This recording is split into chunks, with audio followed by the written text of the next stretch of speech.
Hello everyone, welcome to the our channel. दोस्तों, आज हम देखेंगे 30 अगस्त से 5 सितंबर 2020 तक वीकली करंट अफेयर।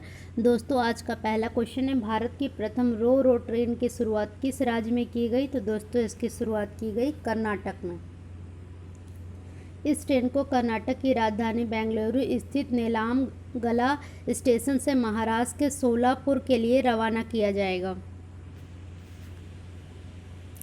किस देश के प्रधानमंत्री ने स्वास्थ्य संबंधी कारणों से अपने पद से इस्तीफा दे दिया? जापान के। शिंजो आबे ने सेहत संबंधित कारणों से जापान के प्रधानमंत्री पद से इस्तीफा दे दिया। किस राज्य की सरकार द्वारा देश की पहली समुद्री एम्बुलेंस प्रतीक्षा को लॉन्च किया गया? इसको लॉन्च किया गया केरल राज्य के द्वारा। इस एम्बुलेंस का मुख्य उद्देश्य समुद्र में मछली पकड़ने के दौरान दुर्घटनाग्रस्त होने वाले मछुआरों की जान बचाना है। 31 अगस्त 2020 को भारत के पूर्व राष्ट्रपति प्रणब मुखर्जी का निधन हो गया। उन्हें किस वर्ष भारत रत्न से सम्मानित किया गया? तो दोस्तों, 2019 में। वर्ष 2012 में प्रणब मुखर्जी भारत के 13वें राष्ट्रपति के रूप में चुने गए। वे वर्ष 2017 तक इस पद पर आसीन थे। वित्तीय वर्ष 2020-21 की पहली तिमाही में भारत की जीडीपी ग्रोथ रेट कितनी दर्ज की गई? तो दोस्तों, ये दर्ज की गई -23.9%। इन आंकड़ों को राष्ट्रीय सांख्यिकी कार्यालय द्वारा जारी किया गया। पिछले 40 वर्षों में पहली बार भारत की अर्थव्यवस्था में इतनी बड़ी गिरावट दर्ज की गई है। बिहार पब्लिक सर्विस कमीशन का नया अध्यक्ष किसे नियुक्त किया गया है? तो दोस्तों, ये नियुक्त किए गए हैं आर.के. महाजन। उनका कार्यकाल 6 वर्षों तक का होगा। वे इससे पूर्व शिक्षा विभाग के अपर मुख्य सचिव पद पर अपनी सेवा प्रदान कर रहे थे। आरबीआई द्वारा जारी कितनी राशि की विशेष ओएमओ प्रदान करने की घोषणा की गई है? तो दोस्तों, 20,000 करोड़। इसका मुख्य उद्देश्य देश की अर्थव्यवस्था में मुद्रा की आपूर्ति को नियंत्रित करना है। किस एजुकेशन फर्म को 3 वर्ष के लिए आईपीएल का ऑफिशियल पार्टनर चुना गया है? तो दोस्तों, अनअकैडमी को। इंडियन प्रीमियर लीग के वर्तमान अध्यक्ष ब्रजेश पाल ने इसकी घोषणा की। रेबो बैंक द्वारा जारी किए गए टॉप 20 ग्लोबल डेयरी कंपनियों की सूची में भारत की किस डेयरी कंपनी ने स्थान प्राप्त किया है? तो दोस्तों, अमूल ने। टॉप 20 डेयरी कंपनियों की सूची में $5.5 बिलियन की सालाना टर्नओवर के साथ अमूल ने 16वां स्थान प्राप्त किया। इसके साथ ही अमूल इस सूची में शामिल होने वाली भारत की पहली डेयरी फर्म बन गई। इस सूची में स्विट्जरलैंड की डेयरी फर्म नेस्ले ने प्रथम स्थान प्राप्त किया है। किस देश द्वारा भारत में एग्रीओटा तकनीकी आई आधारित ई मार्केट पोर्टल की शुरुआत की गई? तो दोस्तों, यूएई द्वारा। इस पोर्टल का मुख्य उद्देश्य भारत के लाखों ग्रामीण किसानों तथा संयुक्त अरब अमीरात के फूड इंडस्ट्री के बीच अंतर को कम करना है। किस देश ने अगले माह रूस में आयोजित होने वाले कावकाज 2020 सैन्य अभ्यास से अपना नाम वापस ले लिया है? तो दोस्तों, भारत ने। न्यू दिल्ली के साउथ ब्लॉक में उच्च स्तरीय बैठक के पश्चात यह निर्णय लगे। इस बैठक में भारत के विदेश मंत्री एस जयशंकर तथा chief of defence staff general Bipin Rawat मौजूद थे। भारत की किस राज्य में विश्व का सबसे बड़ा टॉय म्यूजियम बनाया जाएगा? तो दोस्तों, यह बनाया जाएगा गुजरात में। इसका निर्माण चिल्ड्रन यूनिवर्सिटी के बाल प्रोजेक्ट के तहत किया जाएगा। म्यूजियम निर्माण का मुख्य उद्देश्य बच्चों को खिलौनों के माध्यम से वैज्ञानिक, कलाकार व महापुरुषों से परिचित करवाना तथा भारतीय संस्कृति का दर्शन करवाना है। ब्लूमबर्ग बिलियनियर्स द्वारा जारी की गई सूची में विश्व के तीसरे सबसे अमीर व्यक्ति कौन बन गए हैं? तो दोस्तों, ये बन गए हैं एलन मस्क। स्पेस एक्स के सीईओ और ऑटोमोबाइल कंपनी टेस्ला के ओनर एलन मस्क विश्व के तीसरे सबसे अमीर व्यक्ति बन गए। इससे पहले फेसबुक के को फाउंडर मार्क जुकरबर्ग तीसरे सबसे अमीर व्यक्ति थे। 1 सितंबर 2020 को भारत के किन दो केंद्र शासित प्रदेशों को one nation one ration card योजना में शामिल किया गया है? तो दोस्तों लक्षद्वीप एवं लद्दाख को। दोनों केंद्र शासित प्रदेशों में पीडीएस पब्लिक डिस्ट्रीब्यूशन सिस्टम के लाभार्थी अब केंद्रीय निर्गम मूल्य पर सब्सिडी वाले खाद्य पदार्थ एक तय पैमाने पर किसी भी उचित मूल्य की दुकान से प्राप्त कर सकते हैं। प्रधानमंत्री श्री नरेंद्र मोदी द्वारा किस माह को पोषण माह के रूप में मनाए जाने की घोषणा की है? तो दोस्तों सितंबर माह को। पोषण माह को महिला तथा बाल विकास मंत्रालय के अंतर्गत मनाया जाता है। भारत के किस राज्य में विश्व के सबसे बड़े सोलर पेड़ का निर्माण किया गया है? तो दोस्तों पश्चिम बंगाल में। इसको central mechanical engineering research institute द्वारा विकसित किया गया। यह पेड़ एक वर्ष में 12,000 से 14,000 यूनिट हरित ऊर्जा का उत्पादन करने में सक्षम है। किसके द्वारा आर्टिफिशियल इंटेलिजेंस आधारित LIGO चैट बॉट लॉन्च किया गया है? तो दोस्तों यह लॉन्च किया गया है ICICI प्रूडेंशियल लाइफ इंश्योरेंस के द्वारा। इसके मुख्य कार्यकारी अधिकारी एवं प्रबंधक निदेशक NS कन्नन द्वारा इस चैट बॉट को लॉन्च किया गया है।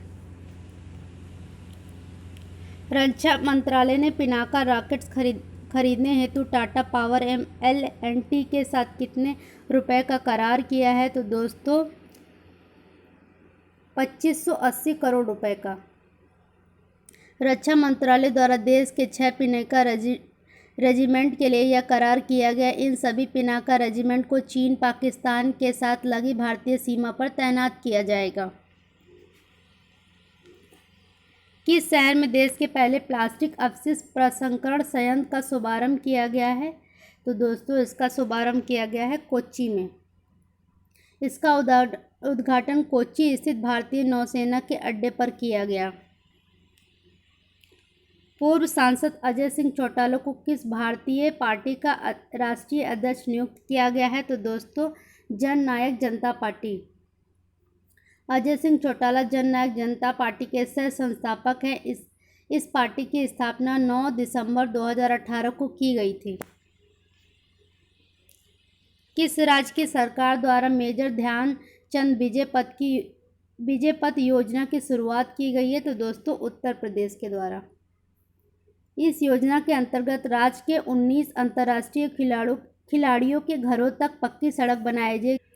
भारतीय नौसेना का मटेरियल प्रमुख किन्हें नियुक्त किया गया है? तो दोस्तों ये नियुक्त किए गए हैं SR शर्मा ने इससे पहले एक फ्लैग ऑफिसर के रूप में नौसेना मुख्यालय में IT सिस्टम के सहायक के तौर पर सेवा प्रदान की है। Picardy.com द्वारा जारी किए गए एक रिपोर्ट के अनुसार औसत मासिक वेतन की सूची में भारत किस स्थान पर है? तो दोस्तों इसमें भारत जो है 72वें स्थान पर है। इस सूची में पहले स्थान पर स्विट्जरलैंड है, सेकंड स्थान पर लक्समबर्ग है और थर्ड पर अमेरिका। क्यूबा इस सूची में सबसे नीचे है। किस देश द्वारा भारत के साथ व्यापारिक संबंधों को मजबूत करने के लिए पूर्व क्रिकेटर मैथ्यू हेडन और भारतीय मूल की राजनीतिक लीसा सिंह को व्यापार दूत के रूप में नियुक्त किया गया है? तो दोस्तों ऑस्ट्रेलिया।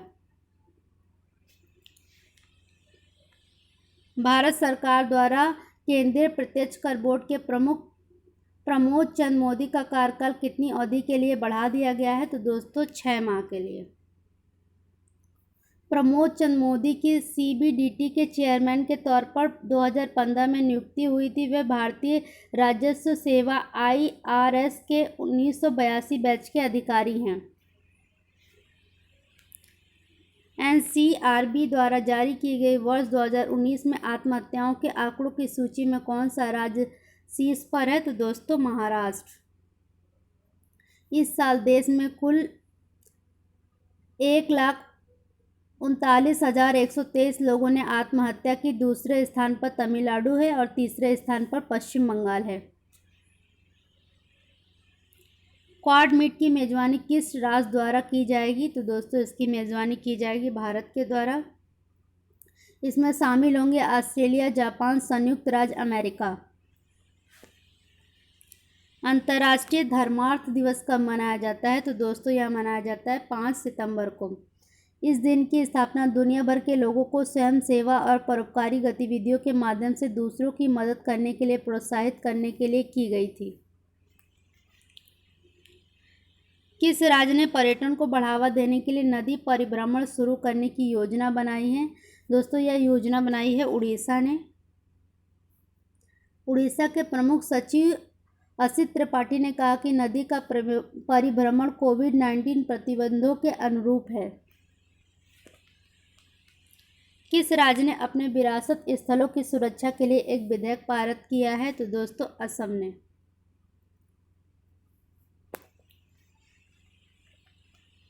विराट कोहली ने कितने टेस्ट मैच जीतकर सबसे सफल कप्तान होने का दर्जा हासिल किया है? तो दोस्तों 28 टेस्ट मैच। विराट कोहली पूर्व कप्तान महेंद्र सिंह धोनी को पीछे पछाड़ते हुए भारत के सबसे सफल टेस्ट कप्तान बन गए हैं। आईएसएसएफ विश्व कप शूटिंग चैंपियनशिप में भारत कितने स्वर्ण पदकों के साथ तक तालिका में शीर्ष पर रहा है? तो दोस्तों 5। रियो दी जेनेरियो में आईएसएसएफ विश्व कप राइफल पिस्टल चैंपियनशिप में 5 स्वर्ण, 2 रजत और 2 कांस्य के साथ सबसे ऊपर रहा है। ईस्टर्न इकोनॉमिक फोरम की 5वीं बैठक निम्नलिखित में से किस देश में आयोजित की जाएगी? तो दोस्तों यह आयोजित की जाएगी रूस में। इस दौरान प्रधानमंत्री रूस और भारत के बीच 20वें वार्षिक शिखर सम्मेलन में भी शामिल होंगे। खादी व ग्रामोद्योग आयोग ने बेकार बर्तनों के पुनः उपयोग के लिए वाराणसी में किस पहल का उद्घाटन किया? तो दोस्तों इसका नाम है टेराकोटा ग्राइंडर। यह मशीन बेकार और टूटे बर्तनों का पाउडर बनाएगी जिसका बर्तन निर्माण में पुनः उपयोग किया जाएगा। हाल ही में भारतीय वायुसेना में कितने आपचे लड़ाकू हेलीकॉप्टर शामिल हुए हैं? तो दोस्तों 8। अमेरिकी सेना भी दुश्मनों के विरुद्ध इसे अपना संकट मोचन मानती है। आपचे में रोशनी तथा अंधेरे में एक समान ताकत से लड़ने की क्षमता है। हाल ही में किस देश ने अंतरिक्ष युद्ध के लिए समर्पित एक स्पेस कमांड स्पेसकॉम की स्थापना की? दोस्तों इसकी स्थापना की अमेरिका ने। अमेरिका ने इस स्पेस कमांड की स्थापना अंतरिक्ष में चीन और रूस से होने वाले खतरों से बचाव हेतु की है। हाल ही में किस देश के राष्ट्रपति द्वारा की गई एक घोषणा के अनुसार बोर्नियो द्वीप के पूर्वी कालिमंतन प्रांत को देश की नई राजधानी बनाया जाएगा? तो दोस्तों इंडोनेशिया की राजधानी वर्तमान में जकार्ता है। जकार्ता शहर धीरे धीरे पानी में डूबता जा रहा है। ऑनलाइन शतरंज ओलंपियाड 2020 में निम्न में से किसे विजेता घोषित किया गया है? तो दोस्तों भारत और रूस को। भारत ने पहली बार इस ओलंपियाड में स्वर्ण पदक जीता है जबकि रूस ने इसे 24 बार जीता है। नागरिक उड्डयन महानिदेशालय ने अंतर्राष्ट्रीय उड़ानों पर लगे प्रतिबंध को कब तक के लिए बढ़ा दिया है? तो दोस्तों 30 सितंबर तक। विश्व नारियल दिवस निम्न में से किस दिन मनाया जाता है? तो दोस्तों यह मनाया जाता है 2 सितंबर को। नारियल दिवस के दिन नारियल से बनी विभिन्न वस्तुओं की प्रदर्शनियां लगाई जाती हैं। नारियल एक ऐसा फल है जिसके प्रत्येक भाग का हम तरह तरह से उपयोग करते हैं। नारियल दिवस नारियल की महत्ता को रेखांकित करता है। लेबनान में प्रमुख राजनीतिक दलों के समर्थन के बाद किसे प्रधानमंत्री पद हेतु नामित किया गया है? तो दोस्तों मुस्तफ़ा अदीब को। वे लेबनान में एक नई सरकार बनाने के लिए पहल करेंगे। हिंदुस्तान एरोनॉटिक्स लिमिटेड की कितने प्रतिशत हिस्सेदारी बेचने के प्रस्ताव को निवेशकों ने उत्साहजनक प्रतिक्रिया मिली है? तो दोस्तों 15%। इस प्रस्ताव के अनुसार सरकार हिंदुस्तान एरोनॉटिक्स लिमिटेड के 33.4 मिलियन शेयर या अपनी हिस्सेदारी का 10% हिस्सा बेचेगी। हाल ही में भारत ने पबजी गेम समेत कितने चाइनीज ऐप पर प्रतिबंध लगाया है? तो दोस्तों 118। उनमें पबजी के अतिरिक्त Livik, WeChat work, app lock, carrom friend जैसे ऐप शामिल हैं। ग्लोबल इनोवेशन इंडेक्स GII में भारत 4 पायदान की छलांग लगाकर कितने स्थान पर पहुंच गया है? तो दोस्तों 48वें स्थान पर। इसमें पहली बार भारत 50 देशों में शामिल हुआ है। इस इंडेक्स में पहले नंबर पर स्विट्जरलैंड है, सेकंड नंबर पर स्वीडन और थर्ड पर अमेरिका।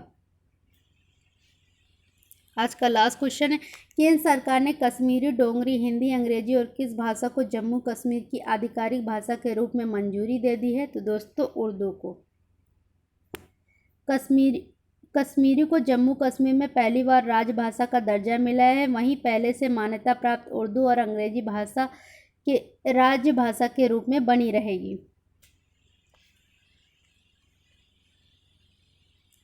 आज का प्रश्न है दोस्तों, इसका आंसर आपको कमेंट करके देना है। पहला क्रिकेट का विश्व कप कब आयोजित किया गया था? दोस्तों लास्ट वीक के क्वेश्चन का आंसर है भारतीय दलहन अनुसंधान संस्थान कहाँ है? तो दोस्तों ये उत्तर प्रदेश के कानपुर में है। इसकी स्थापना जो है 1983 में हुई थी। दोस्तों अगर आपको हमारा वीडियो अच्छा लगा हो तो please like, share and subscribe जरूर करें। Thank you for watching.